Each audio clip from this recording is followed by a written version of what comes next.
জান্নাতের ভেতরে বসেই তিনি তার ভুলের অনুভূতি তার মধ্যে সৃষ্টি হয়েছিল, ঠিক না?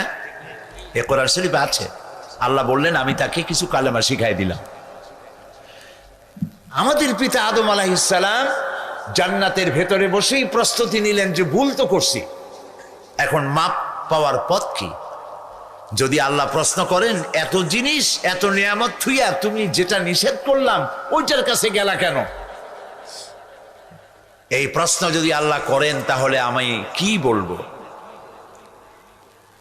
হযরতে আদম আলাইহিস সালাম তার ধারণা মতে যখনই আল্লাহ প্রশ্ন করলেন যে নিষিদ্ধ বৃক্ষের কাছে গেলে কেন, তিনি কোনো আর্গুমেন্টের কাছে যাননি, তিনি কোনো যুক্তির কাছে যাননি, তিনি সারেন্ডার করলেন আর পড়লেন রব্বানা যালামনা আনফুসানা ওয়া ইন লাম তাগফির লানা ওয়া তারহামনা লানাকুনান্না মিনাল খাসিরিন। জানেন না আপনারা? পড়েন রব্বানা যালামনা আনফুসানা ওয়া ইন লাম তাগফির লানা ওয়া তারহামনা লানাকুনান্না মিনাল খাসিরিন। আয় আমার রব, আমি আমার নিজের নফসের উপরে জুলম করেছি, অত্যাচার করেছি, তুমি যদি আমাকে ক্ষমা না করো আর যদি তুমি আমাকে করুণা না করো আমি ক্ষতিগ্রস্তদের মধ্যে শামিল হয়ে যাব। আমাদের আদি পিতা আদম আলাইহিস সালাম বুদ্ধিমান ছিলেন, ঠিক না? আস্তে করলেন কেন? বুদ্ধিমান ছিলেন। মাফ করে দেওয়া এক জিনিস, একজন একটা অন্যায় করছে, মাপ চাইলো, মাফ করে দিলেন, কিন্তু আপনি তার প্রতি আর আগের মতো ভালোবাসা করলেন না। এটা তো হইতেই পারে, বেটা বারবার মাপ চাইতে, যা মাফ করে দিলাম, কিন্তু মনের মধ্যে তার প্রতি আর মহব্বত রইল না, হতে পারে এমন। তিনি বুদ্ধিমান ছিলেন, শুধু মাপ চাইলে হবে না। তিনি বললেন রব্বুল আলামিন, আমি আমার নফসের উপরে জুলম করেছি, আমাকে ক্ষমা করে দাও, আর ওয়াতারহামনা, আমাকে যদি ক্ষমা না করো আর করুণা না করো, তার মানে হলো ক্ষমাও করতে হবে, আর আগে যেমন স্নেহ করেছিলে, রহম করেছিল, তেমন রহমও করা লাগবে। এ দুটোই তুমি দয়া করে আমার প্রতি করো। আল্লাহ পাক কবুল করলেন, সুবহানাল্লাহ। আল্লাহ মাফ করে দিলেন, মাফ করে দিয়ে গুনাহগার হিসেবে নয়, নবীর মর্যাদা দিয়ে তাকে পৃথিবীতে পাঠিয়ে দিলেন, সুবহানাল্লাহ। তাই এই পৃথিবীর মানুষ, আমরা ছিলাম জান্নাতে, আমাদের পিতা ছিলেন জান্নাতে, আমাদের মা ছিলেন জান্নাতে। জান্নাত থেকে পৃথিবীতে নির্বাসিত হলাম, পুনর্বাসিত হলাম। এখন এইখানে আসার পর আমি তো, আমাকে যে আবার আমার ওই হারানো জায়গায় ফিরে যেতে হবে। কোথায় ফিরে যেতে হবে? জান্নাতে আবার যেতে হবে, বলেন ইনশাআল্লাহ। এখন এই যে জান্নাতে ফিরে যেতে হবে, সেজন্য আল্লাহ রাব্বুল আলামিন দায়িত্ব নিলেন যে হারানো বাড়িটা আবার যাতে পাও, সেজন্য আমি রাস্তা করে দেব। সুবহানাল্লাহ, কত দয়া তার। তিনি যদি রাস্তাটা করে না দিতেন তাহলে তো আমরা জানতাম না, আমরা ভুল করতাম, আমরা মিসগাইড হতাম, আমরা ভিন্ন পথে পরিচালিত হতাম। সেজন্য আল্লাহ তাআলা পথ দিলেন। সে পথ হচ্ছে নবীদের দিলেন, নবীদের সাথে কিতাব দিলেন। আর এই নবুয়তের সিলসিলার সর্বপ্রথম নবী ছিলেন আদম আলাইহিস সালাম, আর সর্বশেষ যিনি ছিলেন তার নাম মুহাম্মাদুর রাসূলুল্লাহ সাল্লাল্লাহু আলাইহি ওয়াসাল্লাম। তার কাছে আল্লাহ তাআলা সর্বশেষ কিতাব দিলেন, নাম কি? আল কোরআন। এবং বললেন ওয়াতাসিমু বিহাবলিল্লাহি জামিআ ওয়ালা তাফাররাকু, সবাই ঐক্যবদ্ধ হয়ে এই রশিকে মজবুত ভাবে ধারণ করে। হাবলুল্লাহ, হাবলুল্লাহ মানে আল্লাহর রশি, আল্লাহর রশি। এটাকে আল্লাহ কি বললেন? রশি বললেন। এ কোরআনের অনেক নাম আছে। কোরআনের নাম কোরআন, এটার নাম হুদা, এটার নাম ফুরকান, এটার নাম জিক্র, এটার নাম শেফা, এটার নাম তানজিল, এটার নাম কিতাব। এই নামগুলি আমার বানানো? কার বানানো? আল্লাহর বানানো। এটার অনুরূপ আরেকটি নাম হচ্ছে হাবলুল্লাহ, আল্লাহর রশি। রশি বললেন কেন? আল্লাহর সমস্ত কথা, আল্লাহর প্রত্যেকটি কথা বিজ্ঞানসম্মত এবং প্রত্যেকটি কথার ওজন এত বেশি, সাতবক আকাশ সাতবক জমিন এক পাল্লায়, আর আল্লাহর একটি শব্দ আর এক পাল্লায় সমান হবে না। ওজনদার কথা, আল্লাহর কথা আল্লাহরই কথা। আল্লাহু আকবার। রশি বললেন কেন? কোরআনকে রশি বলা হলো কেন? কারণ হলো, আমরা ছিলাম জান্নাতে, ধরে নিন দুনিয়া একটা কুয়া, আমরা জান্নাত থেকে দুনিয়া নামক কুয়ার মধ্যে পড়ে গেছি।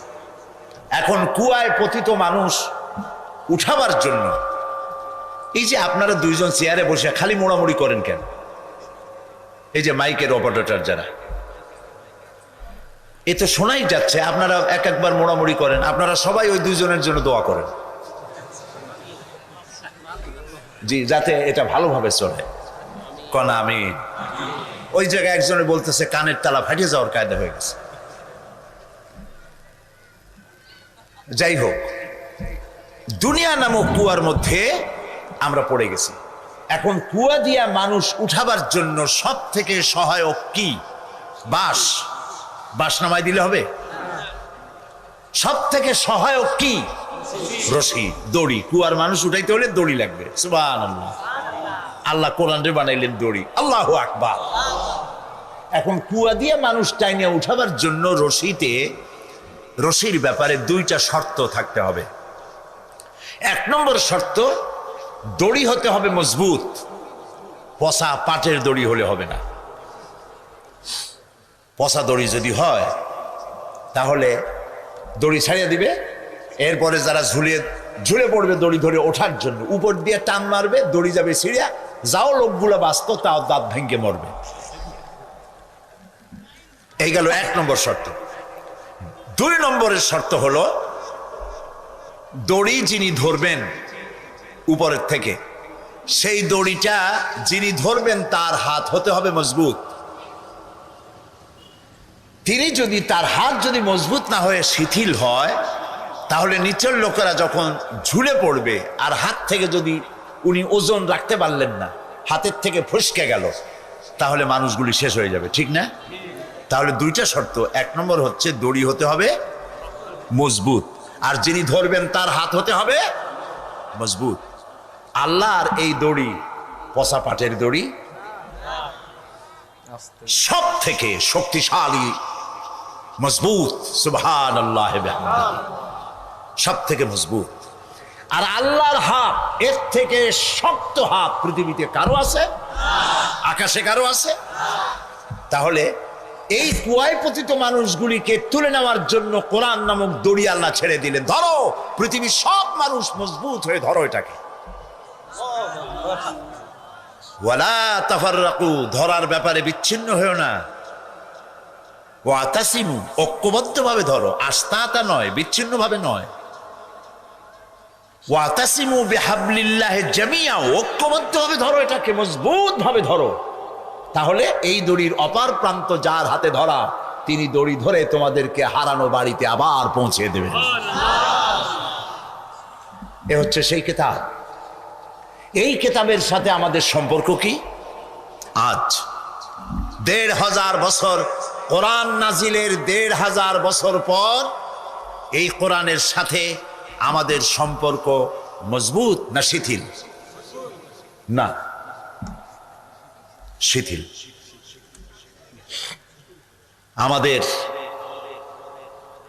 আমাদের সম্পর্কটা যে ধরনের হওয়া উচিত ছিল, সম্পর্কটা ওই রকম নাই। স্বীকার করতে কোনো লজ্জা আছে? ওরকম নাই। কোরআনের সাথে সম্পর্ক রোজার মাসে যে সম্পর্ক গড়ে ওঠে, বাকি 11 মাসে সেই সম্পর্ক থাকে? তাহলে কেমনে বললেন যে মজবুত? রোজার মাসে সুবহানাল্লাহ কি খতম! এক জায়গায় বসে গল্প করে আমাদের লোকেরা, বলে, ভাই আমার পুত্রবধূ 7 খতম, আমার মেয়ে 9 খতম, আমার বউ 11 খতম, আর আমি না পড়িয়েই খতম।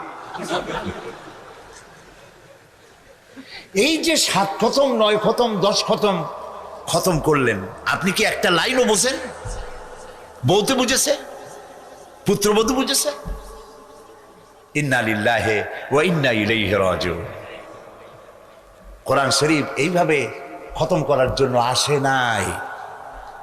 প্রিয় ভাই সব, বিশ্বাস করুন, এরকম খতম করার জন্য আসে নাই। কোরআন এসেছে তেলাওয়াত করবেন, বুঝবেন আর আমল করবেন। কোন কোন সাহাবী সূরা বাকারার মতো একটি লম্বা সূরা তেলাওয়াত করতে সময় লেগেছে 3 বছর, কারো 5 বছর। আমরা তো একই মাসে খতম করি 5 বার 7 বার।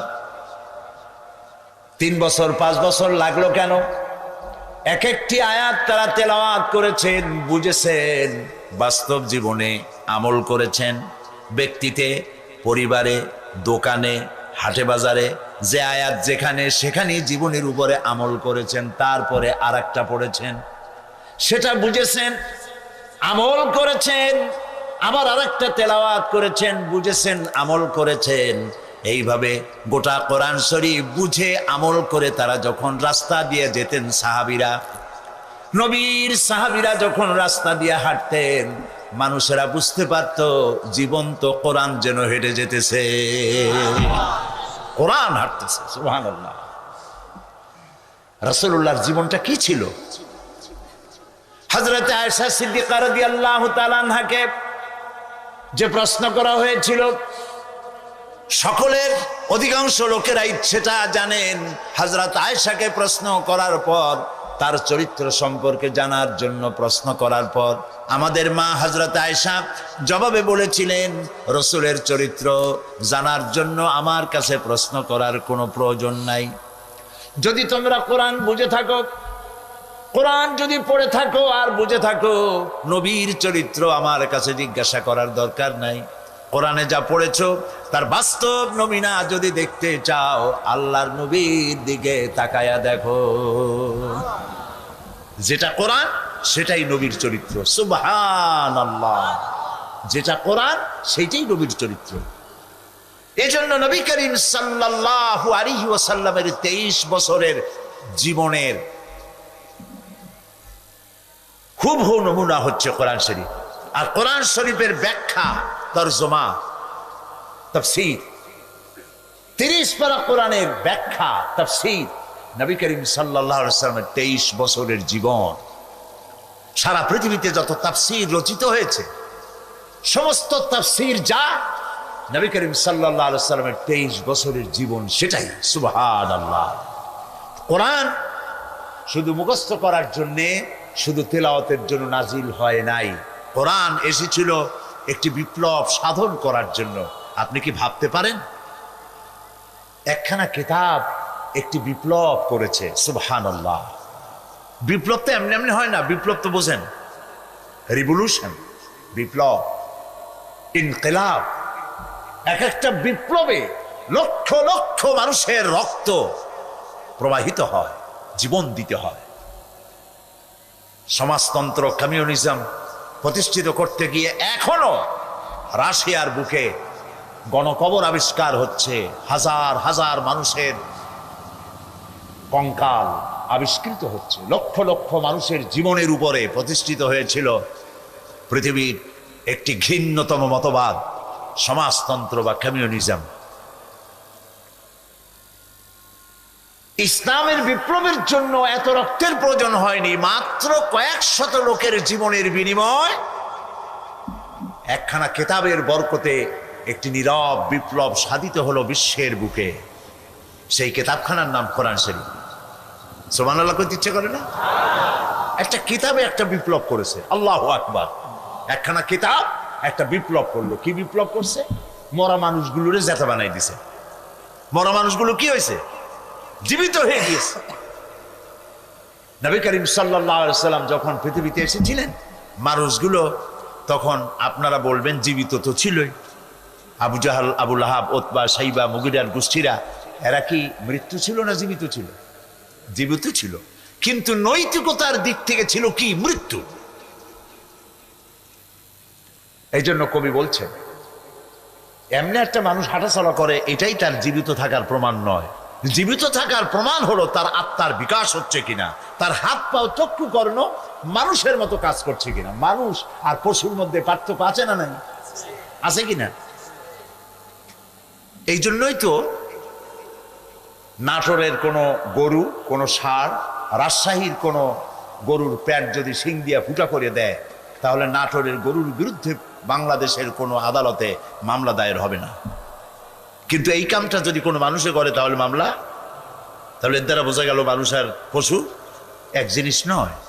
পশু প্রবৃত্তি আলাদা আর মানুষের প্রবৃত্তি ভিন্ন। এই মনুষ্য প্রবৃত্তি যার জাগ্রত নয়, তার অবস্থাটা কি? আল্লামা ইকবাল বলছেন, মুঝে ये डर है कि दिले जिंदा तू ना मर जाए, मुझे ये डर है कि दिले जिंदा तू ना मर जाए, कि जिंदगानी इबारत है तेरे जीने से, मुझे ये डर है कि दिले जिंदा तू ना मर जाए। আমার ভয় হয় হে আমার জীবিত আত্মা, তোর না মৃত্যু হয়ে যায়। যারা অপকর্ম করে তাদের তো জীবন আছে, কিন্তু তাদের নীতি নৈতিকতার জীবনের শেষ হয়ে গিয়েছে। তাই তাদের হাতগুলি পরনারীর দিকে প্রসারিত হয়, তাদের পাগুলি অন্যায় কাজে যায়, তাদের চক্ষুগুলি অন্যায় জিনিস দেখতে থাকে। কথা বুঝে আসছে? সুতরাং আত্মার দিক থেকে এই লোকগুলি মরে গিয়েছিল। এই মৃত্যু প্রায় ধ্বংসের প্রান্তে দাঁড়ানো। গোটা বিশ্ব ধ্বংসের প্রান্ত সীমায় শূন্য গর্ভের উপরে দাঁড়িয়ে আছে। যে কোনো সময় ধস হবে এবং শেষ হয়ে যাবে। রহমত ছাড়া, আল্লাহর করুণা ছাড়া দুনিয়াকে আর বাঁচানো যাবে না। পৃথিবীর এমন একটি অবস্থা যখন, ঠিক সেই সময় আল্লাহ তার রহমত পাঠায় দিলেন। সেই রহমতটা কি ছিল? আল্লাহ রাব্বুল আলামিন বলেন, ওয়ামা আরসালনাকা ইল্লা রাহমাতাল লিল আলামিন। হে নবী, আমি আপনাকে আমার গোটা সৃষ্টি জগতের জন্য করুণার মূর্ত প্রতীক করে পাঠিয়েছি। আপনি আমার রহমত। সুবহানাল্লাহ। মানব গোষ্ঠীকে বাঁচাবার জন্য আল্লাহ তাআলা তার রাসূলকে রহমত হিসেবে পাঠিয়ে দিলেন। প্রিয় ভাই সব, আল্লাহ রাব্বুল আলামিন পরীক্ষার জন্য আমাদেরকে এই ময়দানে ছেড়ে দিয়েছেন। প্রশ্ন কি হবে? আল্লাহ সব বলে দিয়েছেন। প্রশ্ন কি হবে? তোমার যৌবন, এ ব্যাপারে প্রশ্ন করা হবে। কোন পথে ইনকাম করেছো প্রশ্ন করা হবে। কোন পথে খরচ করেছো প্রশ্ন করা হবে। দ্বীনের ইলম যতটুকু হাসিল করেছিলে তার কতটুকু নিজে পালন করেছ, আর দ্বীনের দাওয়াত কতটুকু মানুষের কাছে পৌঁছায়ছ, প্রত্যেকটি ব্যাপারে কিয়ামতে আল্লাহর কাছে জবাব দিতে হবে। এই জন্য কবি বলছেন, আমল সে জিন্দেগি বনতি হ্যায়, ये जन्नत भी व जहन्नम भी, ये खाकी अपनी फितरत है ना नारी ना नूरी। মানুষের জীবন আমল দিয়ে গঠন হয়, আমল দিয়ে জীবন গড়ে।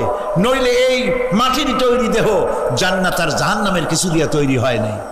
আপনি ইচ্ছে করলে দেহটাকে জাহান্নামের জন্য উপযোগী করতে পারেন, ইচ্ছে করলে এই দেহটাকে জান্নাতের জন্য উপযোগী করতে পারেন। এটি আপনার ইখতিয়ারে আল্লাহ দিয়েছেন। আপনাকে বাধ্য করা হয় নাই যে সেজদা না দিলে ফেরেশতা এসে ঘাড়ের উপরে পিটাবে, সুদ ঘুষ জেনা করলে পরে ঠ্যাং পিটায় ভেঙে দেওয়া হবে না। আপনি বাধ্য নন। আপনি সম্মানিত জীব আল্লাহ, সম্মানিত প্রাণী আল্লাহ পাকের। সেই জন্য মানুষকে বাধ্য করা হয় নাই। অটোনমাস বডি, অটোনমি দেওয়া হয়েছে, আপনাকে স্বাধিকার দেওয়া হয়েছে। চন্দ্র সূর্যের ব্যাপারে স্বাধিকার দেওয়া হয় নাই। রাত এখন 7:35, সূর্যের বাপেরও ক্ষমতা নাই বাংলাদেশে এখন উকি মারে, ঠিক কিনা? সে এখন আমেরিকায় রোদ দিচ্ছে, তাপ দিচ্ছে আমেরিকায়। ওকে নির্ধারণ করা হয়েছে যেভাবে, সেইভাবেই করতে হবে। পানি বলেন, পাহাড় বলেন, পাখি বলেন, চন্দ্র বলেন, গ্রহ বলেন, নক্ষত্র বলেন, সব জিনিস বাই হুক অ্যান্ড ক্রুক আল্লাহর হুকুম মানতে বাধ্য। من في السماوات والأرض طوعا وكرها।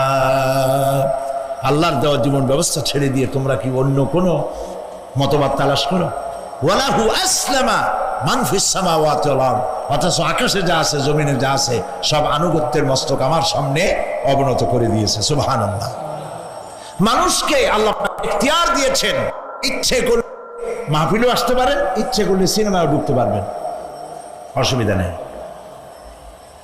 অসুবিধার জন্য কিয়ামত, ওখানে হিসাব হবে। এখানে আপনি সূর্য চন্দ্র ফেরেশতারও কোনো মাজাল নাই, কোনো ইখতিয়ার নাই আল্লাহর হুকুমের বাইরে কিছু করে। আল্লাহ যা করতে বলেছেন তাই করতে হবে, এর বাইরে এক চুলও নড়তে পারবে না। কিন্তু মানুষেরা করতে পারবে। মানুষ ইচ্ছে করলে নামাজ রোজা ছাড়তে পারে, ইচ্ছে করলে আল্লাহরে অমান্য করতে পারে। এইটা তার বিচারের জায়গা না, এটা হলো পরীক্ষার জায়গা। এটা কিসের জায়গা? পরীক্ষার জায়গা। এখানে আপনি কামাই করলে ওখানে কিছু পাবেন, এখানে কামাই না করলে কিছু পাবেন না। আরো সোজা করে বলি, কোন কৃষক, যে কৃষক আষাঢ় মাসে শ্রাবণ মাসে জমিন চাষ করে না, পৌষ মাসে তার গোলায় ধান আসবে? কথা বোঝেন নাকি বোঝেন না?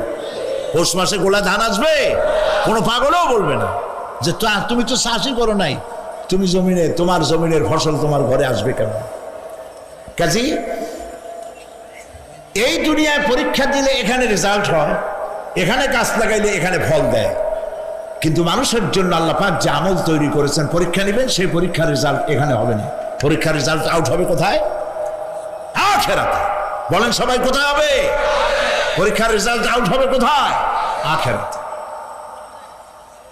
এখানে আপনি যা কামাই করবেন এখানে রিটার্ন দেওয়া হবে না। এখানে যা কামাই করবেন সমস্ত কামাই 700 গুণ বর্ধিত আকারে কিয়ামতে আল্লাহ আপনার হাতে ধরাই দিবেন। আল্লাহর ওয়াদা কখনো মিথ্যা হয়? মিথ্যা হয় রাজনৈতিক দলের নেতারা, এই জাতীয় লোকেরা যারা মঞ্চে আসে আর বলে যে এবার আমাদের ভোট দেন, আমরা ক্ষমতায় যাইতে পারলে আপনারা না খাইয়া কেউ মরবেন না। কিন্তু কি খাইয়া মরবে তাও কয় না। সেদিন শুনলাম এই যে নির্বাচন এখন একটা চলতেছে, স্লোগান বাপ দাঁড়াইছে, ছেলে তো বলে রহিম ভাই আমার ভাই, তোমার ভাই, বাপের নাম রহিম। তারপরে শুনলাম বলতেছে বেগুন ভাইয়ের চরিত্র, আজকাল নাম রাখে তো আদর করে, বেগুন পটল, বেগুন ভাইয়ের চরিত্র ফুলের মতো পবিত্র। আমি শুন আর একজনের পাশের থেকে কইল যে নামাজ পড়ে না, একক তো এমনই ফুলের মতো চরিত্র। তো দুনিয়ার ময়দানে আপনি যা কামাই করবেন এখানে রেজাল্ট আউট হবে, এখানে আপনি পাবেন ফল, এখানে পাবেন। যা করবেন এখানে গাছ লাগাবেন, ফল লাগাবেন, এখানে পাবেন। আর আল্লাহর জন্য যেটা করবেন সেটার ফল, সেটার রেজাল্ট কিয়ামতে বাইর হবে। সুবহানাল্লাহ। এখানে পরীক্ষা দিয়ে যদি কেউ ফেল করে, ম্যাট্রিক পরীক্ষা দিয়ে ফেল করেছে, ফাজেল পরীক্ষা দিয়ে ফেল করেছে, আবার পরীক্ষা দিয়ে পাশ করার সুযোগ আছে, আবারও ফেল করেছে, আবারও পরীক্ষা দিয়ে পাশ করার সুযোগ আছে। 10 বার যদি ফেল করে আরো 10 বার পরীক্ষা দিয়ে পাশ করার সুযোগ আছে। কিন্তু কিয়ামতের দিন আল্লাহ রাব্বুল আলামিনের জীবনের পরীক্ষায় কোনো মানুষ যদি আল্লাহর আদালতে ফেল করে বসে একবার, দ্বিতীয়বার পরীক্ষা দেওয়ার আর কোনো সুযোগ নাই। এই পৃথিবীতে যদি কেউ নিম্ন আদালতে মামলায় হেরে যায়, জজ কোর্টে করবে, যদি হেরে যায় হাইকোর্টে করবে, হেরে গেলে আপিল করবে সুপ্রিম কোর্টে, সুপ্রিম কোর্টেও যদি হেরে যায় তাহলে প্রেসিডেন্টের কাছে আপিল করবে। সুযোগ আছে কয়েকবার। কিন্তু কিয়ামতের দিন জীবনের আদালতে কোনো মানুষ যদি একবার ফেল করে বসে, জীবনের মামলায় যদি একবার হেরে যায়, দ্বিতীয়বার আপিল করার আর কোনো জায়গা নাই। সেই আখিরাতে রেজাল্ট আউট হবে। আমরা সব মরে যাব, আমরা সব কি হব? সব মরে যাব। আল্লাহ পাক আমাদেরকে উঠাবেন আবার। মানুষকে কবরে রাখার সময় আমরা কি বলি? মিনহা খালাকনাকুম, জানেন না? পড়েন, মিনহা খালাকনাকুম ওয়া ফিহা নুঈদুকুম ওয়া মিনহা নুখরিজুকুম তারাতান উখরা। এই মাটি দিয়ে তোমাকে তৈরি করা হয়েছিল, এই মাটির মধ্যে রেখে গেলাম, এর থেকে আবার তোমাকে উত্থিত করা হবে। কে বলতেছেন কথা? আল্লাহ পাক বলছেন, আল্লাহ তাআলা বলছেন। কি নিষ্ঠুর এই পৃথিবী! ভেবে দেখেছেন কি একবারও কি ভেবে দেখেছেন এই পৃথিবী কত নিষ্ঠুর? এই সন্তান সন্ততি সব একটি মোহ, একটি মায়া, একটি মহব্বত, একটি প্রতারণা। যে বইয়ের জন্য হারাম ইনকাম করেছেন, যে সন্তানদের জন্য হারাম ইনকাম করেছেন, জান দিলেন, রক্ত দিলেন, জীবন দিলেন, সারা রাত কষ্ট করেছেন, দৌড়দৌড়ি করেছেন, যখন মরে গেলেন, যে বাচ্চাটা আপনি কোলে না নিলে কলিজা ঠান্ডা হয় না, সেই বাচ্চা বলবে, মাকে বলবে, মা বাপের লাশ যে রুমে আছে আমার সেখানে নিও না, আমার ভয় করে। ঠিক কিনা? স্ত্রীও আরো দুই একজন লোক না হলে লাশের ঘরে থাকতে পারবে না, তারও ভয় করবে। থাকলে বড় জোর মা থাকতে পারে, বাপ থাকতে পারে। যাকে বিবাহ করার পর অনেক সন্তান আছে, মা বাপকে চোখে দেখতে পারে না, বউর কথা মতো মায়ের সাথে কথা বলা বন্ধ করে দেয়। হয়তো কুমিল্লা এরকম নাও থাকতে পারে। বউ তো নালিশ করছে, মার সাথে কথা কয়, আবার বলে এই বুড়িটা মরে না কেন? নাউযুবিল্লাহ, নাউযুবিল্লাহ। বুড়িটারে মরার কথা বলতেছো তুমি? তোমার ছোট্টবেলায় যখন তোমার টাইফয়েড হয়েছিল, অসুখ করেছিল, গরিব বাবা, বাড়িতে ল্যাপ নাই, খাতা নাই, তোষক নাই, সেই জায়গায় মা তার কাপড় বিছায় দিয়া বুকের উপরে নিজের শরীরের উষ্ণতা দিয়া বাঁচায় রাখার চেষ্টা করেছে, নিজে না খেয়ে খাওয়াইছে, অসুখ সারে না। মা ওই মুমূর্ষ বাচ্চার সেরানে তার মাথার কাছে বসে তাহাজ্জুদের নামাজ পড়ে কোরআন শরীফ তেলাওয়াত করে, চোখ দিয়া পানি পড়ে, আর বলতে থাকে, রব্বুল আলামিন আমার জীবনটারে দিয়ে আমার কলিজার টুকরা সন্তানটারে বাঁচাইয়া দাও। যেই মা নিজের জীবন দিয়া সন্তান বাঁচাইতে চাইলো, সেই সন্তান আজকে বউ পাইয়া মাকে ভুলে যায়, মায়ের সাথে খারাপ ব্যবহার করে। আল্লাহ রাব্বুল আলামিন বলেছেন, মা বাবার সঙ্গে খারাপ ব্যবহার করো না, ভালোবাসায় কথা বলো। ওয়াকুল লাহুমা কাওলান কারীমা, সম্মান সূচক কথা বলো। মা বাবার জন্য দোয়া করো আমার কাছে। কে বলতেছেন? আল্লাহ তাআলা বলছেন, দোয়া করো আমার কাছে এই ভাষায়, রব্বিরহামহুমা কামা রাব্বায়ানি সাগীরা। পড়েন সবাই, রব্বিরহামহুমা কামা রাব্বায়ানি সাগীরা। আয় আমার রব, আমার মা বাপ যেমনে ছোটবেলায় আমাকে অত্যন্ত যত্ন করে লালন পালন করেছে, আল্লাহ তাআলা তুমি দয়া করে আমার মা বাপকে তোমার রহমতের করে লালন পালন করো। সুবহানাল্লাহ। প্রত্যেক নামাজের পর সকলে এই দোয়া পড়বেন, মনে থাকবে? মনে থাকবে? প্রিয় ভাই সব, সেই কিয়ামতের মাঠে আমাদেরকে উঠতে হবে, আল্লাহর দরবারে উঠতে হবে। সেই সময় আমাদেরকে কেউ উপকার করবে না।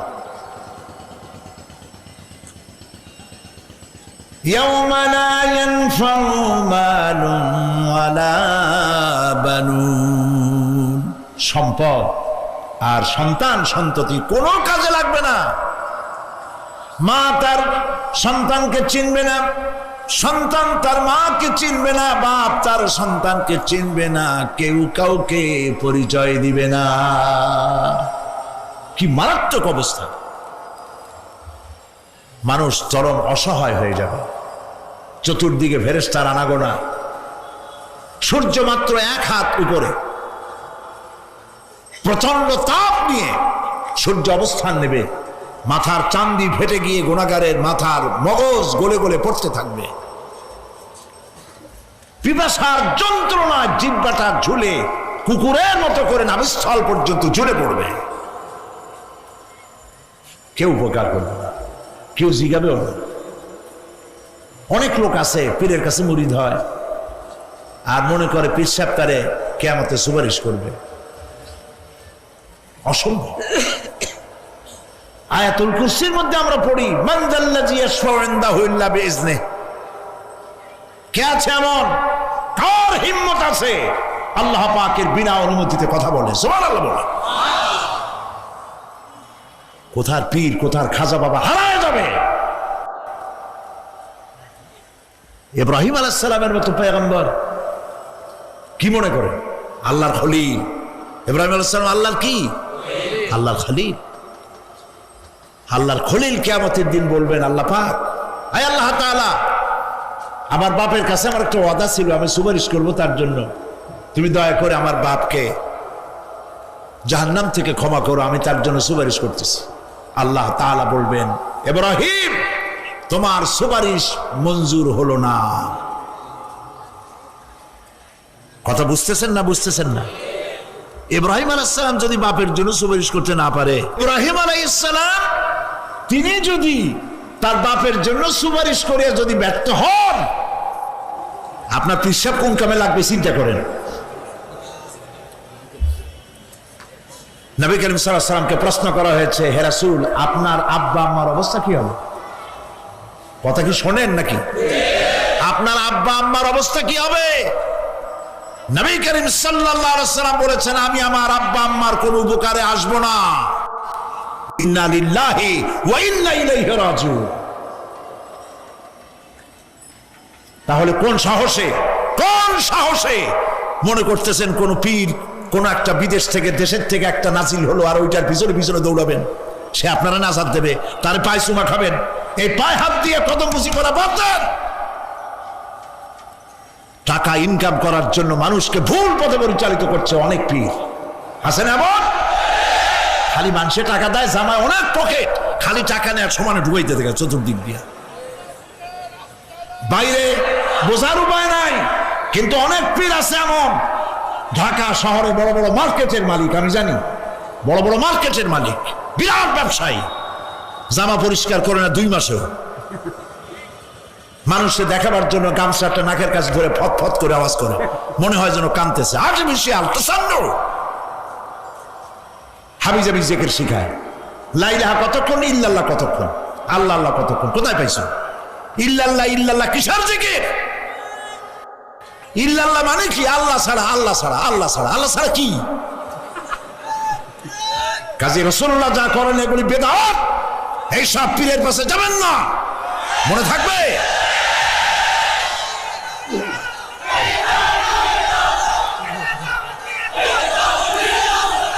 প্রিয় ভাই সব, কিয়ামতের দিন আপনার আমল, একমাত্র আমল আপনাকে বাঁচাইতে পারবে। এই কোরআন শরীফে আল্লাহ পাক বলেছেন, ইয়া আইয়ুহাল্লাযীনা আমানু আবতাগু ইলাইহিল ওয়াসিলা, হে বিশ্বাসীরা ওসিলা ধরো। ধুরন্ধর এক শ্রেণীর লোকেরা এর অর্থ করেছে পীর ধরো। দুনিয়ার কোন তাফসীর, যত মুফাসসির পৃথিবীতে জন্মগ্রহণ করেছেন, কোন মুফাসসির এটা বলেন নাই আবতাগু ইলাইহিল ওসিলার মানে হলো পীর ধরো। বরং সমস্ত তাফসীর মুহাক্কিকিন বলেছেন আবতাগু ইলাইহিল ওসিলা আয় আমলে সালেহ, নেক আমলের ওসিলা ধরো।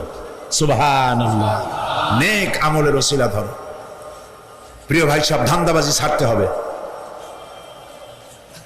কিয়ামতের দিন মানুষ একেবারে অসহায় হয়ে যাবে, কেউ সাহায্য করবে না। সেই দিন প্রশ্নপত্র সামনে আসবে, আমলনামাগুলি বেঈমানের পিছন দিক থেকে বাম হাতে আসবে আর ইমানদারের সামনে থেকে ডান হাতে আসবে। আমলনামা হাতে পাওয়ার সঙ্গে সঙ্গে বেঈমান বুঝে ফেলবে তার জায়গা কোথায়। কলিজা তখন গলার কাছে চলে আসবে। সব তো ছিল একসাথে। মনে করেন এই মাহফিলের মধ্যে, মনে করেন এইখানে সন্ত্রাসী আছে, খুনি আছে, ওয়ান্টেড, মোস্ট ওয়ান্টেড আসামি এর মধ্যে আছে, ধরা যাচ্ছে না।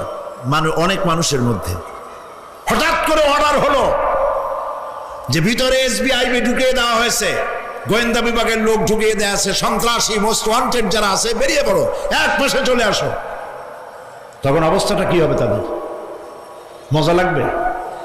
পায়ের রক্ত মাথায় উঠে যাবে, চোখ দিয়ে রক্ত পড়া শুরু করবে। সমস্ত মানুষ একসাথে ছিল হাসরের ময়দানে। হঠাৎ করে অর্ডার হয়ে যাবে, অন্তাজুল ইয়াউমা আইয়ুহাল মুজরিমুন, হে অপরাধীর দলেরা আলাদা হয়ে যাও। ইন্না লিল্লাহ, আলাদা হয়ে যাও। সমস্ত মানুষ সেখানে খালি পায়ে উঠবে, কারো পায়ে জুতা নাই, স্যান্ডেল নেই, পরনে কোনো কাপড় নাই, গায়ে কোনো কাপড় নাই, মাথায় কোনো আবরণ নাই। হযরত আয়েশা সিদ্দিকা রাদিয়াল্লাহু তাআলা আনহা, তিনি নবী করিম সাল্লাল্লাহু আলাইহি ওয়াসাল্লামের কাছে কিয়ামতের এই বর্ণনা শুনে কাঁদতেছিলেন আর বলতেছিলেন, হে আল্লাহর রাসূল, কিয়ামতে সকলকে ভাবে উঠতে হবে, এমনকি আমাকেও? হুজুর বললেন, প্রত্যেকটি মানুষকেই উলঙ্গিনী হয়ে উঠতে হবে। তিনি প্রশ্ন করলেন, তখন কি শরম হবে না? নবী করিম সাল্লাল্লাহু আলাইহি ওয়াসাল্লাম বলছেন, জাহান্নামের ভয়তে কেউ কারো দিকে তাকাবার সুযোগ পাবে না। সব উপরের দিকে তাকায় থাকবে আর বলবে, আল্লাহ আমারে বাঁচাও, আল্লাহ আমারে রক্ষা করো। সমস্ত নবীরা, সমস্ত নবী, আদম আলাইহিস সালাম থেকে শুরু করে ঈসা আলাইহিস সালাম পর্যন্ত সব নবী বলবেন, নাফসি নাফসি, আল্লাহ আমারে বাঁচাও, আমাকে রক্ষা করো। কোথায় যাবে আপনার পিসাব? একমাত্র ব্যক্তি বিশ্বনবী মুহাম্মদুর রাসূলুল্লাহ সাল্লাল্লাহু। মানুষেরা হয়রান হয়ে যাবে, আদম আলাইহিস সালামের কাছে যাবে, আবাল বাশার, আপনি প্রথম মানুষ, আমরা বিপদে শেষ হয়ে গেছি, 50,000 বছর দাঁড়ায় আছি। কয় বছর দাঁড়ায় থাকতে হবে? কোথায় আছে? এই কোরআন শরীফ, 50,000 সানা মিম্মা তাউদ্দুন। এই পৃথিবীতে গণনা করলে 12 মাসে 1 বছর, 12 বছরে 1 যুগ, এরকম করে করে 50,000 বছর পৃথিবীতে গুনলে যত বড় লম্বা হয়, বিচারের দিনটা এত বড় লম্বা হবে। সবাই বলবে, আদম আলাইহিস সালাম আমাদের জন্য একটু আল্লাহকে সুপারিশ করুন যেন তিনি আমাদের বিচারটা তাড়াতাড়ি করে দেন। তিনি বলবেন, আমার পক্ষে সম্ভব নয়, আল্লাহ সামনে দাঁড়িয়ে কথা বলার আমার কোনো সাহস নাই, আমি পারবো না। নূহ আলাইহিস সালামের কাছে যাও। নূহ আলাইহিস সালাম বলবেন, আমি পারবো না। মুসা আলাইহিস সালামের কাছে যাও। তিনি বলবেন, আমি পারবো না। ইব্রাহিম আলাইহিস সালামের কাছে যাও। একজন আরেকজনের কাছে পাঠাবে। সর্বশেষ ঈসা আলাইহিস সালামের কাছে লোকেরা আসবে, হাসরবাসী। ঈসা আলাইহিস সালাম বলবেন, আমি তো পারবোই না, কারণ পৃথিবীর শত শত কোটি নাসারারা আমাকে আল্লাহর ছেলে বলেছে, অথচ আমি তাদের এটা বলতে বলি নাই। আমি নিজের ব্যাপারেই আজকে শঙ্কিত, আমারে তারা আল্লাহর ছেলে বলছে। আল্লাহ আজকে আমার সাথে কি ব্যবহার করবেন আমি তো জানি না, আমি নিজেই বিপদে আছি। তবে আমি তোমাদের ব্যাপারে একটা পরামর্শ দিতে পারবো। একজন ব্যক্তি আছে যার কাছে গেলে তিনি কথা বলতে পারবেন, তিনি বিশ্বনবী রাহমাতুল লিল আলামিন জনাব মুহাম্মদ রাসূলুল্লাহ সাল্লাল্লাহু আলাইহি ওয়াসাল্লাম। তার কাছে চলে যান, হাসরবাসীরা তার কাছে চলে যাবেন। নবীজি সকলের কথা শুনে সিজদায় পড়ে কাঁদতে থাকবেন। তিনি বলবেন, হাসরবাসীদের কাজ সুস্থ করবেন, এই কাজ আমার কাজ, আমি বলবো আল্লাহ পাককে। তিনি সিজদায় পড়ে কাঁদবেন। রব্বুল আলামিন প্রশ্ন করবেন, হে আমার রাসূল, আপনার তো আজকে কান্দার দিন না, আপনি কাঁদেন কেন? আমি আপনাকে মাকামে মাহমুদ দিয়েছি, কাউসারের মালিক বানাই দিয়েছি। আপনি জান্নাতে প্রবেশ করার আগে কেউ ভেস্টে যাইতে পারবে না, এই সম্মান দিয়েছি, কাঁদেন কেন? নবীজি বলেন, রব্বুল আলামিন যা তুমি আমার জন্য বরাদ্দ রেখেছো সব আমি পেয়েছি বা পাবো, আমি কান্দি আমার উম্মতের কি হবে? আল্লাহ রাব্বুল আলামিন তাকে পারমিশন দিবেন, আপনার নেককার জান্নাতি উম্মতগুলি আপনি বেছে নিন। নবী করিম সাল্লাল্লাহু আলাইহি ওয়াসাল্লাম পারমিশন পাবেন। আল্লাহর পারমিশন ব্যতি রেখে আল্লাহর দরবারে কথা উচ্চারণ করার ক্ষমতা কারো হবে না। সুবহানাল্লাহ। এই কথা ভাববার কোনো কারণ নাই।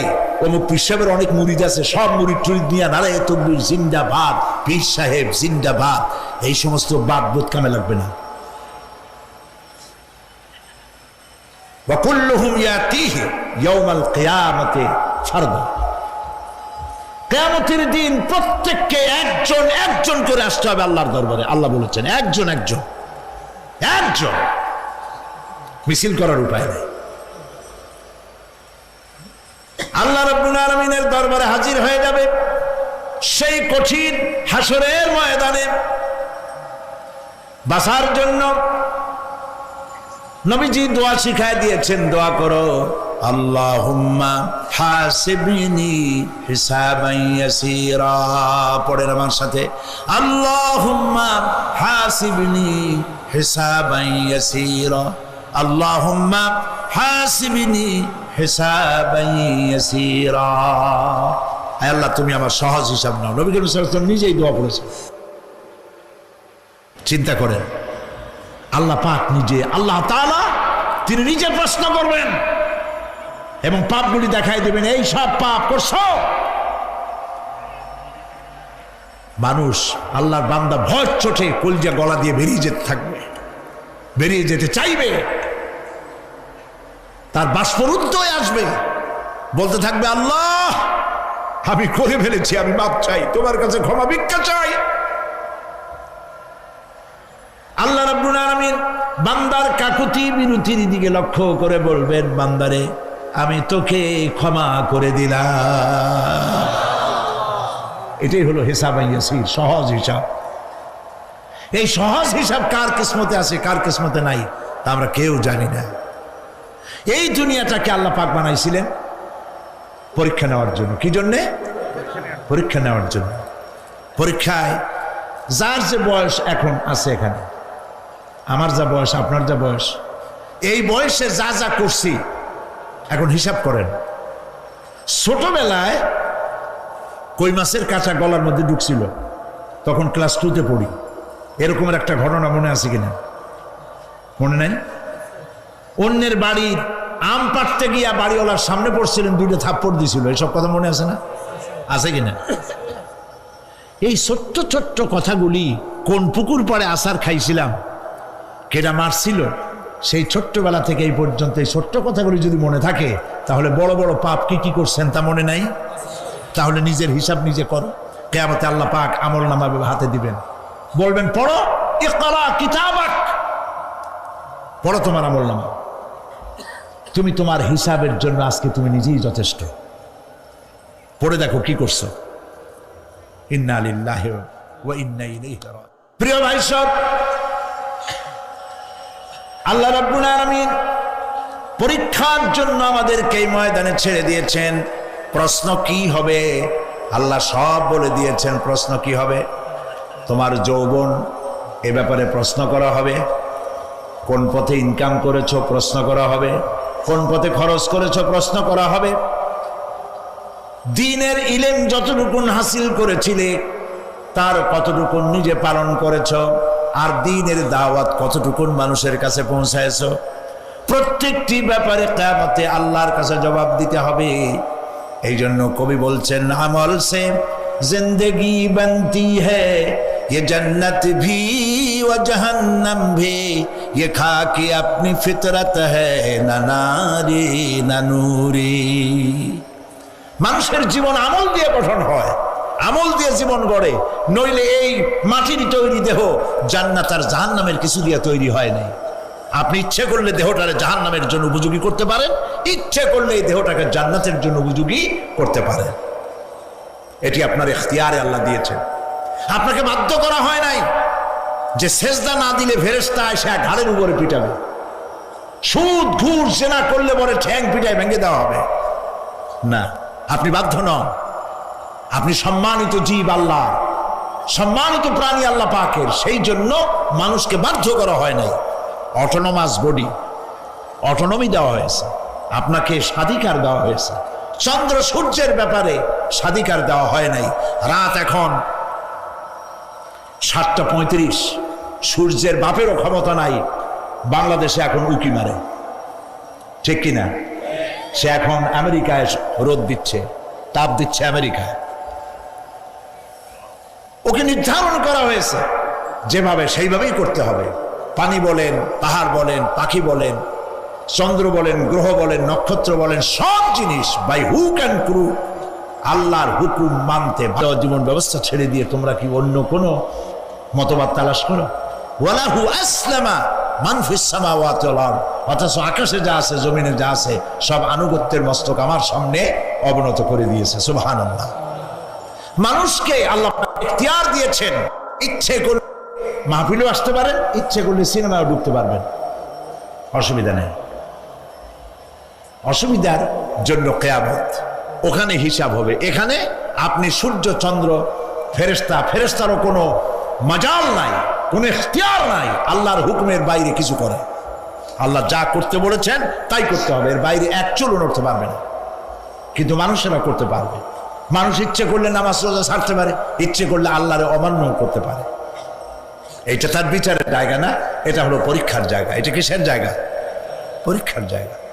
এখানে আপনি কামাই করলে ওখানে কিছু পাবেন, এখানে কামাই না করলে কিছু পাবেন না। আরো সোজা করে বলি, কোন কৃষক, যে কৃষক আষাঢ় মাসে, শ্রাবণ মাসে জমিন চাষ করে না,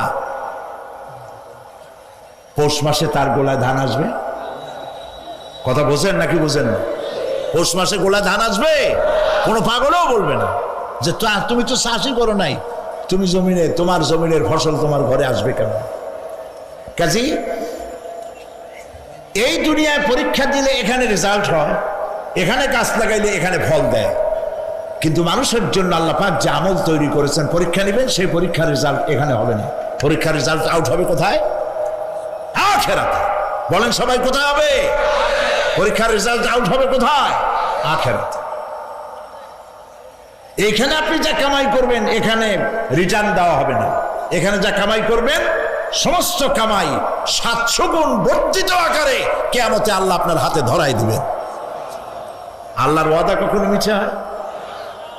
মিথ্যা হয় রাজনৈতিক দলের নেতারা, এই জাতীয় লোকেরা যারা মঞ্চে আসে আর বলে যে এবার আমাদের ভোট দেন, আমরা ক্ষমতায় যাইতে পারলে আপনারা না খাইয়া কেউ মরবেন না।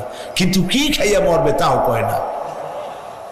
সেদিন শুনলাম এই যে নির্বাচন এখন একটা চলতেছে, স্লোগান বাপ দাঁড়াইছে, ছেলে তো বলে রহিম ভাই আমার ভাই, তোমার ভাই, বাপের নাম রহিম।